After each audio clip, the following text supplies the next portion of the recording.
Okay, this video, let's see here.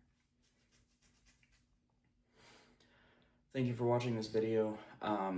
I wanted to make this video in relation, as the title says, to the Matthews Creed XS, which is a solocam bow, compound bow.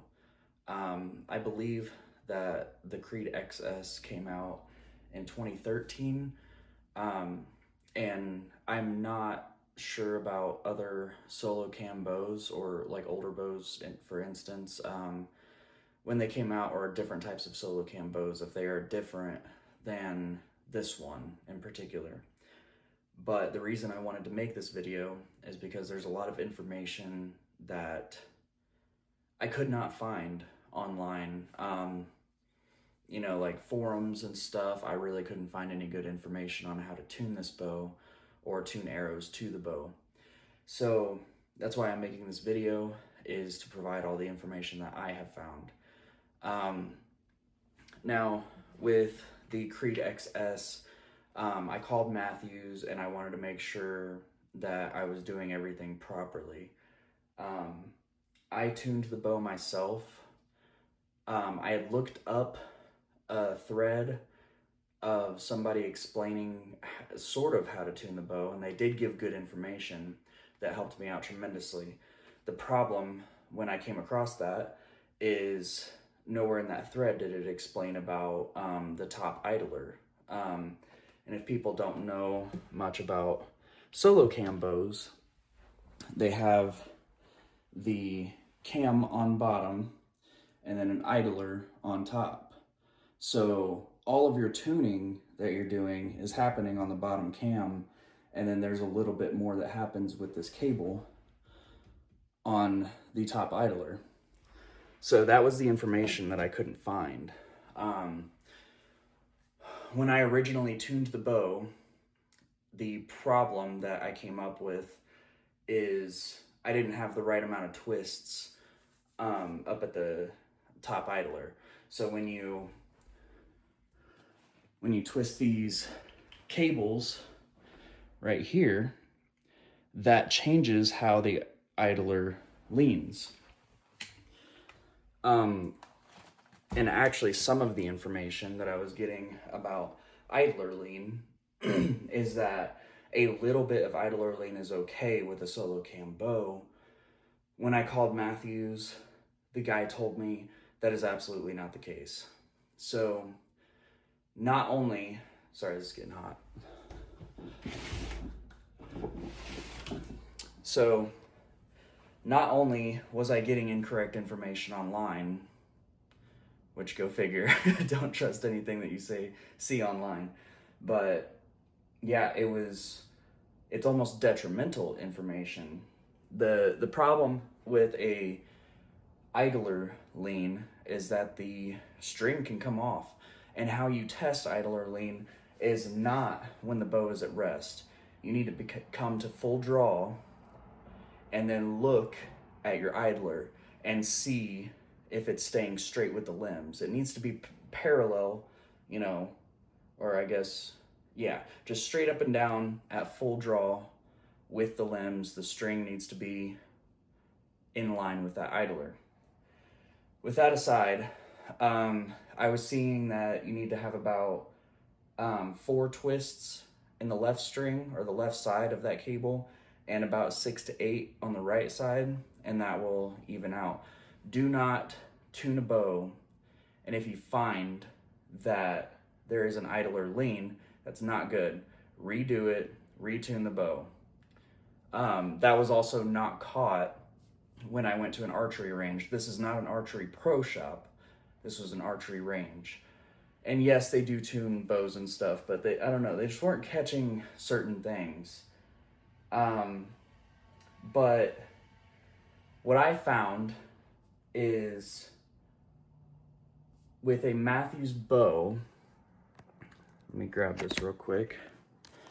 With a Matthews bow, you have the string, which connects to 2 places. So there's this spot right here. It's kind of hard to see it. The lighting's kind of off. there's a spot right here, and that's where this part of the string just wraps around, connects right into there. And then there's the bottom part, which connects right here. So the string wraps around that idler, comes back, and attaches right here. And the string is on the, while the bow is in a mount, basically the string comes to you, to wherever the shooter is. And that's how I remembered how to keep that in there the right way. The string comes to you, and the string also goes through the black idler. I can't remember what this is called right now. This black idler right here. The cable runs through the red one, which is on this side. So string, cable.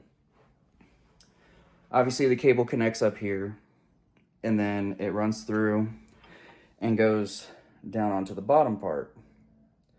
And what I did is, you compress the bow in the bow vise, and you can kind of like take this string off the cam, and that allows you to rotate the cam backwards to be able to get the cable off of here. Anyway, the information that I found that was accurate and actually helped me is the best way that I found to tune this bow. There's two different things. So there's the axle to axle. I don't know if this is going to be backwards in the video. I'll just talk about it. The axle to axle on this Matthews Creed XS is 28 inches. And how you measure that is you measure from this, the center of this, to the center of the top one. So that should be right at 28 inches. And I don't know enough about bows yet, but that will get you your draw weight, and you want to make sure it's at the right spec, because you don't want it to compress too much. You can damage the bow doing that too. But the first thing that you do is you twist the string. I was twisting this side, this part of the string, and you want to get all Matthews bows have this little timing circle.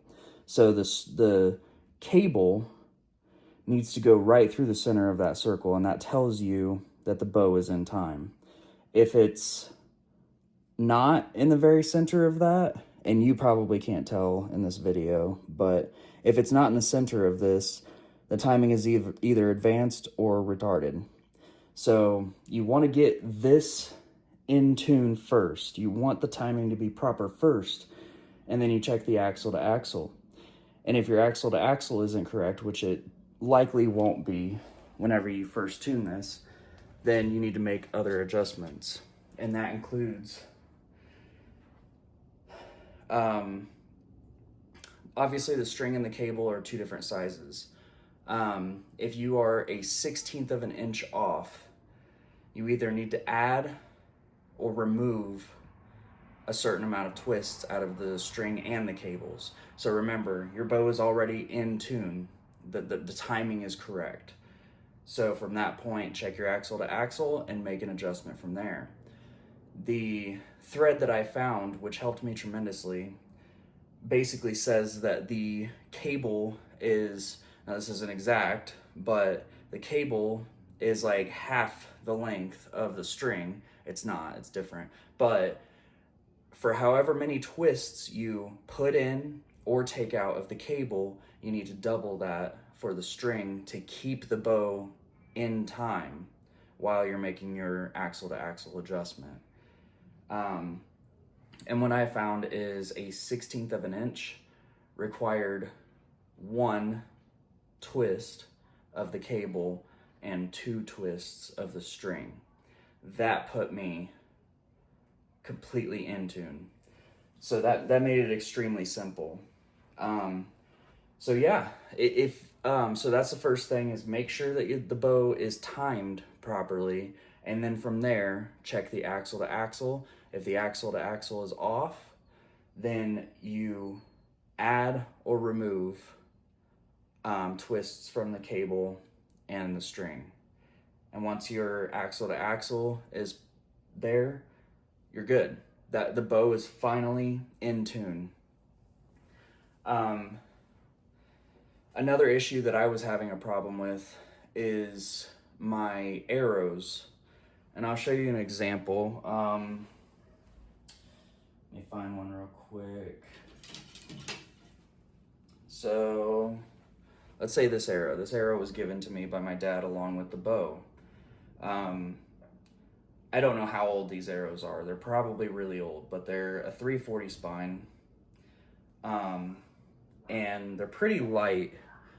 Let's just say this G5 Montec. If I screw that on there. See, and I'm learning all this. I didn't realize what was going wrong whenever I had these issues, but 406 grains total. So I was not able to get these arrows flying out of my bow properly. That was for multiple reasons. This was before I ever started tuning my bow or anything else. But the measurement that they use to get the rest off of the riser is good for a shop to set it up. But that's gonna put you right in the what they call the ballpark. The problem with that is a lot of people take that at face value and think that that is the correct timing or correct tune for their bow.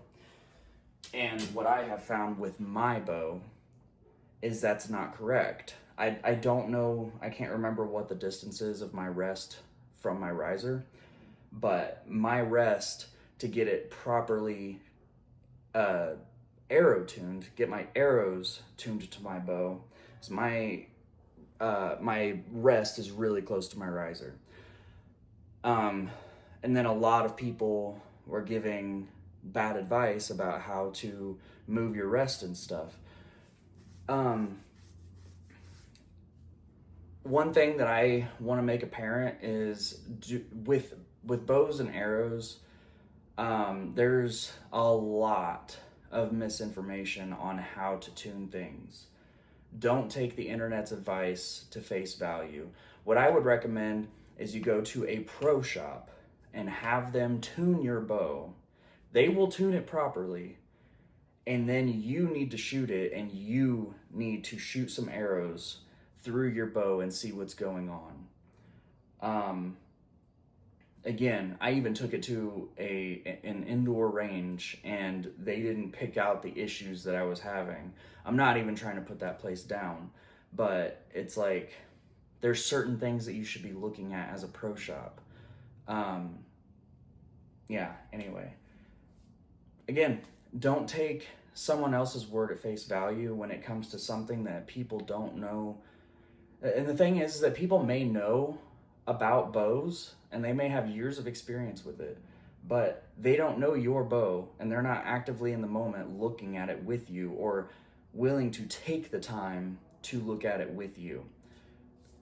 You are the one that has control over your bows, so do something about that. Take the time to figure things out. Take the time to work with a pro shop and figure these things out. And you would be amazed at how much information you learn. Ask the questions. Don't just trust an expert either. Once they get something in tune, it's your job to shoot your arrows through your bow.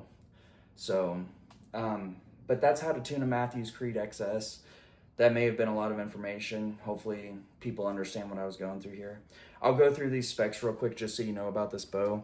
The axle to axle is 28 inches. The brace height is 7.5 inches. IBO, which I don't care about IBO, is 321. The string length is 88.5 inches. The cable length is 30 7/8 inch. So That's how to tune a Matthews Creed XS, and I want to thank you for watching this video. I did not have this information when I was tuning this bow, so hopefully that helps out somebody else. Especially, I don't know if this goes with other solo cams either. It might help somebody else that has a different type of solo cam. But yeah, thank you for watching the video.